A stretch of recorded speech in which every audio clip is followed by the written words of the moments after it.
Баршаңызға сәлем достар, менің каналыма қош келдіңіздер. Бүгін сіздермен вупипай торт рецептісімен бөлісетін боламын. Видеоны соңына дейін қарап, лайк басып, подписаться етуді ұмытпаңыздар.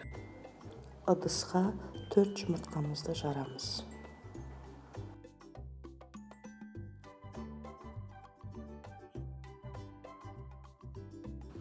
Үстіне шекер саламыз.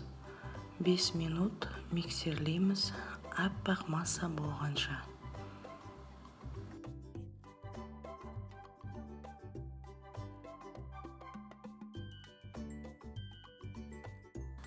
Сары май мен шоколадты су моншасында ерітіп, жұмыртқалы массамызға қосамыз. Сосын барып, бір келкі болғанға дейін жақсылап тұрып миксерлейміз. Илектен өткізілген ұн, қопсытқыш, какао бәрін бірге араластырып, массамыздың үстіне саламыз.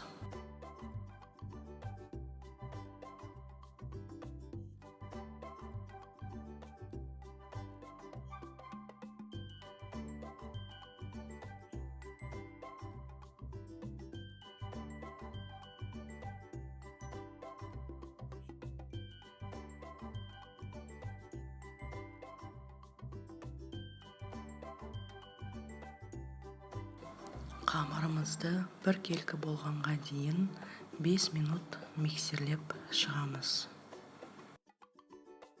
Кондитерский мешокқа 205 граммнан қамырымызды 4 бөлікке бөліп аламыз.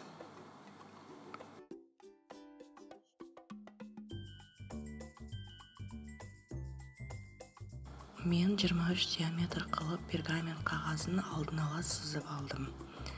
4 штук пергамент қағазына осылай қамырымызды құямыз.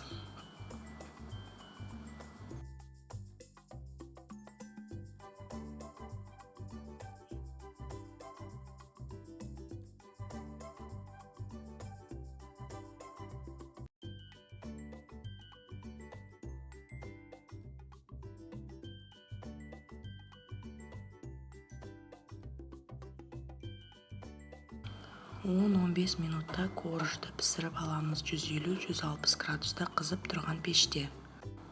Енді достар, біз крем дайындаймыз.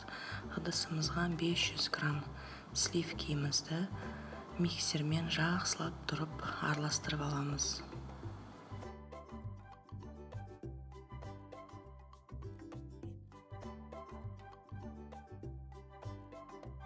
Үстіне 220 грамм сахарная пудра саламыз. Қайтадан жақсылап тұрып миксерлейміз.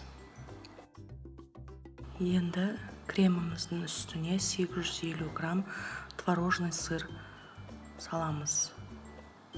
Жақсылап тұрып миксерлейміз кремімізді. Бір келкі болып шыққанға дейін.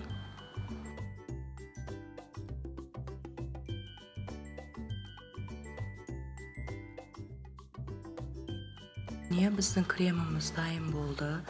4 кондитерский мешокқа 502 граммнан бөліп шығамыз.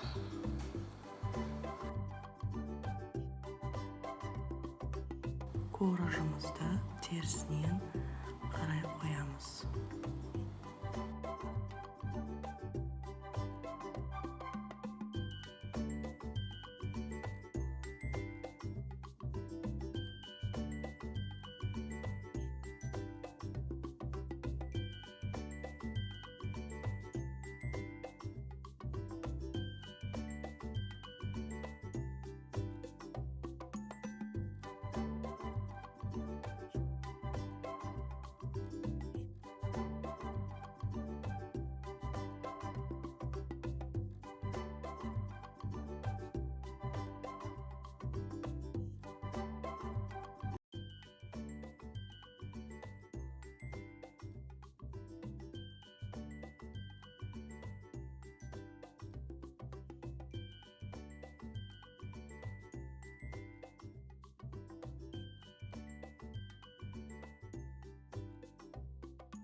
Қара шоколад пен сливкимізді су моншасында ерітіп аламыз.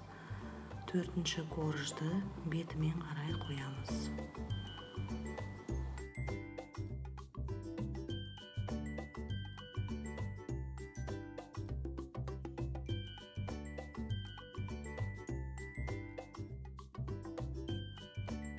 Тортымыздың үстін әсемдеу үшін қалаған заттарыңызбен қолдансаңыздар болады.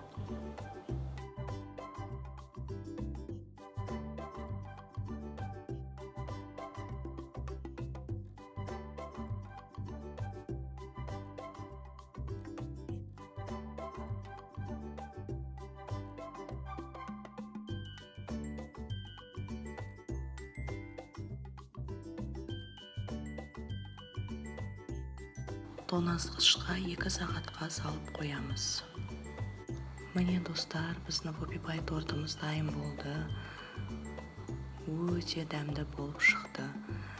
Келесі жүздескенше астарыңыз дәмді болсын. Барлықтарыңызға рахмет.